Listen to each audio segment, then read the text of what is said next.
Hello friends, काफी तगड़ा सवाल ऑफ आईपी मैन 2024 क्वेश्चन इस तरीके से फ्रेम किया है ना, इस तरीके से फ्रेम किया है that majority of students will not be able to see कि एग्जैक्टली किया क्या, करना क्या है ना, इन्होंने पूछा क्या है ना, वो उनका दिमाग एकदम भटक जाता है कि क्या दिया गया। This is going to be wonderful, I believe, है ना। बहुत सारे बच्चे, सम अराउंड 99% से ज्यादा बच्चे ये क्वेश्चन को नहीं कर पाए होंगे, ठीक है, क्योंकि क्वेश्चन इस तरीके से वर्डेड है।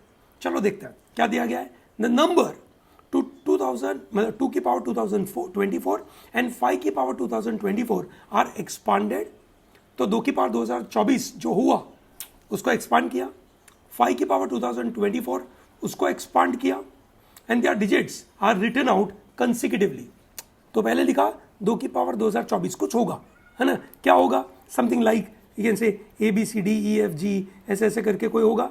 फिर उसके बाजू में लिख दिया, है ना, वापस ABCDEF जो 5 की पावर वाला था, ये क्या लिखा था हमने, 2 की पावर 2024, ये क्या लिखा था, 5 की पावर 2024, है ना, ये हमने लिख दिया।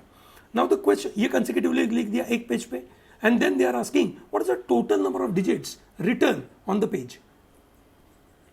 सिंपल है, total number of digits on the page कितने होंगे। मतलब क्या करें, है ना, मतलब क्या करें, ठीक है, मतलब ये हो गया कि आपको साथ साथ में लिखना है इनको, ठीक है। सो अब इसको सोचे कैसे, है ना, इसको सोचने के लिए, है ना, बड़ा इंपॉर्टेंट पार्ट है कि मुझे कोई भी नंबर की पावर में नंबर ऑफ डिजिट्स चाहिए, ठीक है। तो वो मुझे सवाल पूछा है कि, है ना, वो मुझे सवाल पूछा है कि लॉग का सवाल है ना। आप देखिए, आपको पता होना चाहिए ये लॉग 10 टू द बेस 10 कि क्या होगा 1, ठीक है। लॉग 100 टू द बेस 10 क्या होगा 2, सही है ना। तो आप देख सकते हैं कि कोई भी नंबर बिटवीन मतलब फ्रॉम 10 टू 99, है ना, फ्रॉम 10 टू 99 के अंदर कोई भी नंबर होगा ना, ठीक है, उसके वैल्यू क्या होगी 1 पॉइंट समथिंग, लॉग के टर्म में 1 पॉइंट समथिंग होगी। As soon as I cross 100, so that is 100 से 1000 तक जाता हूं, so what is the value 3, है ना, क्या हो जाएगा वो 3 हो जाएगा, है ना। So that means log 100 to the base 10 the value is 2, है ना, द वैल्यू इज 2।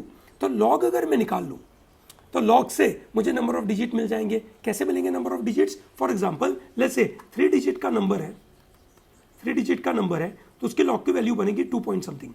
4 डिजिट का नंबर है, ठीक है, तो उसकी लॉग की वैल्यू बनेगी 3 पॉइंट समथिंग। 10 डिजिट का नंबर है, ठीक है, तो उसकी लॉग की वैल्यू बनेगी 9 पॉइंट समथिंग। सही बात है, बराबर है, चलो बढ़िया।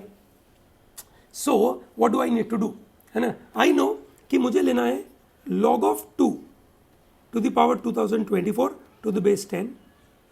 वो उसका जो भी नंबर होगा वो मैंने लिख दिया। उसके बिल्कुल बाजू में I write, so I do plus, क्योंकि उसके बाजू में लिख रहा हूं मैं number of digits, so I do this log of 5 की पावर 2024 टू द बेस 10, ठीक है, बराबर है, चलो बढ़िया। So this can be written as 2024, sorry, है ना, 2024 कॉमन, और ये हो जाएगा आपका log of 2 to the base 10 plus log of 5 to the base 10, ऐसा हो जाएगा, सही बात है। So here 2024 will be written as log of 10 to the base 10। मतलब अगर मैं इन नंबरों का log लेता हूं, सो द log का वैल्यू आ रहा है 2024, सही है। log की वैल्यू कितनी आई है 2024, है ना, log की वैल्यू अगर 2024 है, ठीक है, तो मेरे नंबर ऑफ डिजिट्स कितने होंगे हमने अभी देखा, है ना। अगर log की value, this is log value, है ना, this is the value of log, ठीक है, and this are the number of digits. So अगर 9 है log की वैल्यू तो नंबर ऑफ डिजिट कितने होंगे 10 प्लस 1 करना पड़ेगा। सो अगर 2024 log की वैल्यू है तो उसके नंबर ऑफ डिजिट कितने होंगे 2025, ठीक है ना। ये बड़ा महत्वपूर्ण बात है, ठीक है, इसको ध्यान रखिएगा। This is going to be wonderful, है ना, काफी तगड़ा सवाल है ना, आपको ये समझ में आना चाहिए। ये कॉन्सेप्ट मैंने आपको बताया, प्लीज उसको भी नोट करना। This is going to be wonderful, ठीक है ना, चलिए ग्रेट। सो अगर आपके मन में कोई क्वेरी हो, कोई क्वेश्चन हो इस पर्टिकुलर क्वेश्चन में, तो आप कमेंट बॉक्स में डालिएगा। I will be more than happy to respond to that. Okay, thank you and all the best.